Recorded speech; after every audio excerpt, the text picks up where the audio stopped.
비대면으로 바라보는 세상 저희가 정리해드립니다. 대학 포커스 첫 번째 만나볼 기사는 안동대 신문 514호 6면에 실린 N4 세대 결혼, 출산, 인간관계 포기를 선택하게 된 우리라는 제목인데요.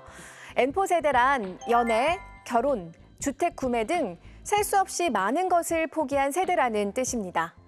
재학생을 대상으로 한 설문조사 결과를 보면 67.8%가 스스로를 N4 세대라고 생각하고 있고 결혼, 출산, 인간관계 등을 포기하고 싶다고 생각한 적이 있다고 하는데요. 결혼과 출산뿐만 아니라 인간관계마저 포기하고 싶다는 생각을 했다고 하니까 정말 우려스럽습니다.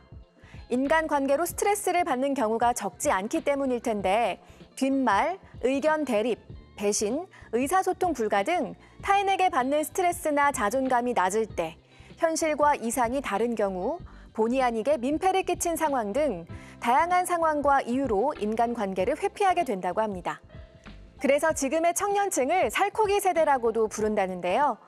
기름기를 제거한 담백한 살코기처럼 불필요한 인간관계를 정리하고 혼자 보내는 시간을 중요시하는 세대를 가리키는 말이라고 합니다. 혼밥, 혼술, 혼코노 같은 신조어와도 관련이 있겠죠? 많은 것을 포기하고 있는 N4 세대에 대한 기사, 오늘의 첫 번째 키워드 N4의 내용이었습니다. 네, 다음 기사는 충북대 신문 957호 3면에 실린 코로나19 이후 대학 교육의 뉴노멀은입니다. 전국 대학들 모두 1년이 넘도록 유례없는 비대면 수업을 이어오고 있는데요. 이러한 방식이 대학의 뉴노멀로 자리 잡아가고 있다는 진단입니다. 실제로 교육부에서는 대면 수업, 원격 수업, 혼합 수업 등을 자유롭게 운영할 수 있도록 지원하겠다고 나섰습니다.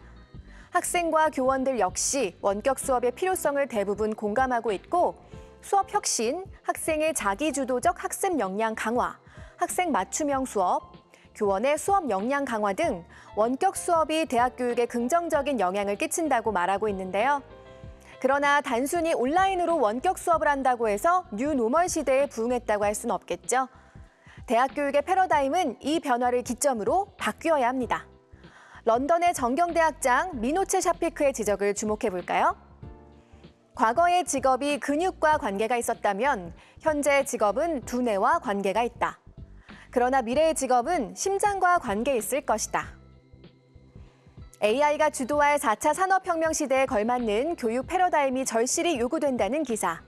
오늘의 두 번째 키워드 뉴노멀에서 살펴봤습니다. 네, 다음은 서강학보 717호 5면에 실린 피 섞이지 않아도 결혼하지 않아도 가족일까라는 기사 통해서 여성가족부의 제4차 건강가정기본계획의 내용과 이를 둘러싼 논의를 알아보겠습니다. 이번 계획은 비혼, 동거가구도 가족으로 인정해 정책 대상에서 배제하지 않겠다는 게 핵심인데요. 시대 흐름에 발맞춘 긍정적인 정책이라는 목소리와 가족의 정의를 쉽게 바꿔서는 안 된다는 반대의 목소리가 동시에 나오고 있습니다. 반대 측에서는 혼인율 감소, 가족 해체 등을 우려하는 반면 찬성 측은 정상가족이라는 것이 사회가 만든 허상이라고 주장하고 있는데요. 또 결혼 제도를 부담스럽게 느끼는 이들이 많아져 가족이 해체된다는 시각과 가정폭력 등 어려움이 발생했을 때 국가가 개인에게 대안적 가족을 꾸릴 선택지를 보장해야 한다는 시각도 대립하고 있습니다. 가족에 대한 다양한 시각과 정책, 오늘의 세 번째 키워드 가족에서 알아봤습니다. 네, 이번에는 충북대 신문 957호 12면에 실린 기사 살펴보겠습니다. 중국 자본의 유입과 K-컨텐츠의 과제라는 제목인데요. K-컨텐츠에 스며든 중국 자본 문제에 대해서 다루고 있습니다. 조선 구마사, 여신 강림, 빈센조 등의 드라마들이 중국 자본 유입 의혹으로 논란이 됐었죠. 디즈니 영화 뮬란도 중국 자본 투자로 혹평을 받은 적이 있었는데요. 실제로 전 세계 해외 투자 금액에서 중국의 해외 투자가 차지하는 비중이 2000년 26위에서 2018년 2위로 급성장했다고 합니다. 중국의 IT 기업 텐센트는 국내 엔터사들과 관계를 맺고 있고 우리나라 지자체들과도 업무 협약을 맺는 사례가 늘고 있습니다. 이렇듯 점점 과도해지는 중국 자본의 유입을 우려하는 목소리가 적지 않은데요.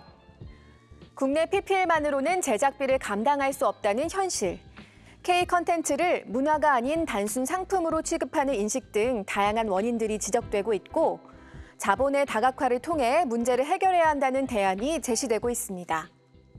넷플릭스와 같은 OTT의 자본 유입을 새롭게 개척해 중국 자본에 대한 의존도를 낮춰야 한다는 건데요.